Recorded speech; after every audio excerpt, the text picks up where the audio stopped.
5 மாவட்ட அனைத்து யாதவ அமைப்புகளின் நிர்வாகிகள் ஆலோசனைக் கூட்டம் பாளையங்கோட்டையில் நடைபெற்றது. கூட்டத்திற்கு தமிழ்நாடு யாதவர் மகாசபை மாநில ஆலோசகர் வானமாமலை, ஜெய மாடசாமி, தமிழ்நாடு யாதவர் சங்க தலைவர் வக்கீல் சரசுமுத்து ஆகியோர் தலைமை வகித்தனர். கூட்டத்தில் பல்வேறு தீர்மானங்கள் நிறைவேற்றப்பட்டன.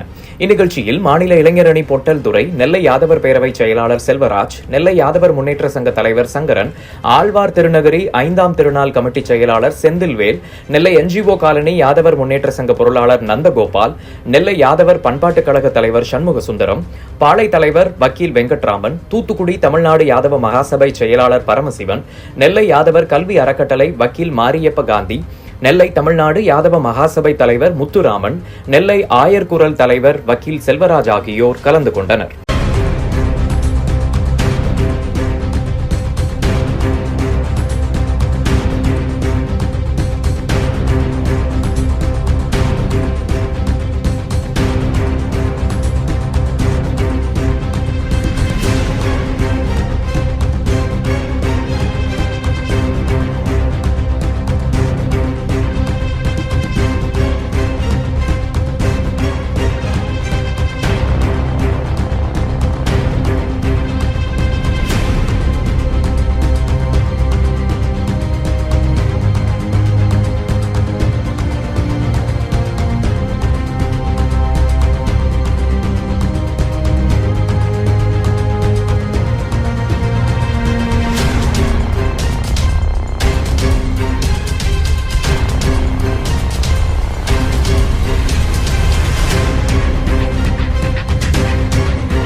தமிழ்நாடு யாதவ மகாசபையுடைய கௌரவ ஆலோசகர்.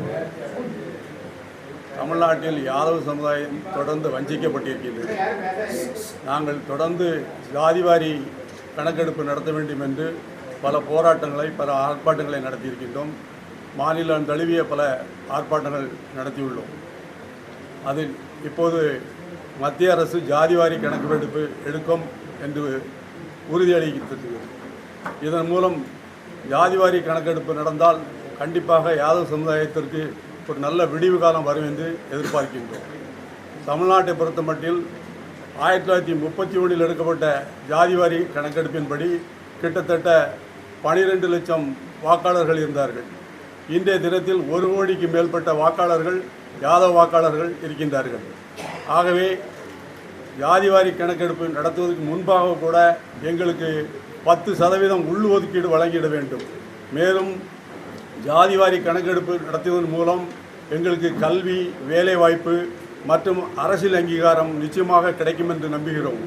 அது மாத்திரமில்லாமல் உயர்நீதிமன்றம், உச்சநீதிமன்றம் மற்றும் கிளை நீதிமன்றங்களில் கூட எங்களுடைய யாதவர்களுக்கு பங்களிப்பு கிடைக்க வேண்டும் என்று நாங்கள் தொடர்ந்து வலியுறுத்தி வருகின்றோம்.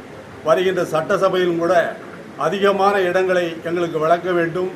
தவறும் பட்சத்தில் நாங்கள் தனியாக வேட்பாளரை நிறுத்தி கண்டிப்பாக அந்தந்த இடத்தில் கிட்டத்தட்ட 120 தொகுதிக்கு மேற்பட்ட பகுதியில் யாதவ பெரும்பான்மையுடன் இருக்கின்றோம். அந்த பகுதிகளில் கண்டிப்பாக நாங்கள் வேட்பாளர்களை நிறுத்த தயாராகி வருகின்றோம்.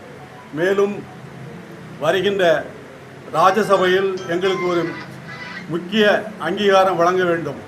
அனைத்து அரசியல் கட்சியும் இதன் மூலம் நான் வேண்டுகோள் விடுக்கிறேன். தொடர்ந்து ராஜ்யசபைக்கு இந்த சமுதாயம் புறக்கணிக்கப்படுகின்றது. ஆகவே வருகின்ற ராஜ்யசபையில் அனைத்து கட்சிகளும் யாதவர்களுக்கு ஒரு முக்கியத்துவம் வழங்க வேண்டும்.